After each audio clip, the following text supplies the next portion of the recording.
At katulad po ng horse na ito, salamat sa gumawa na ito. Pinaghirapan po nila 'yan. At meron din po dito napakalaking heart. Kung wala po kayong heart, puwede niyo po dito na magpahinga at umupo sa sarap ng hangin. Dito po sa, at the top of the tunnel ng Marcos Highway, makikita po ninyo ang overview. Napakahangin po dito sa banda na ito.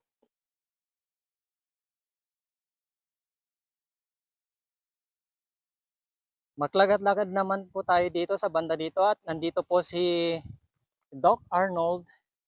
Just follow the YouTube and Facebook. And then si BA. Hello, shout out to all my followers. BA Updates po. Andito tayo, may bagong tambayan sa ibabaw ng tunnel ng Marcos Highway. Punta na kayo at talagang masusulit nyo ang ganda ng ambience dito. Thank you. Yan si BA. Just follow the Facebook and YouTube. Ito yung mga shelter. Ready na. Ito naman si Mona Lisa. Just follow the Facebook. Okay. And then, ito naman si ma'am. Anong pangalan mo sa Facebook, ma'am? Si Frida. Si Frida. Okay, just follow si Frida and Facebook. Ito po ang overview ng Kissing Cloud at pasamantala magtatapos. Follow and share.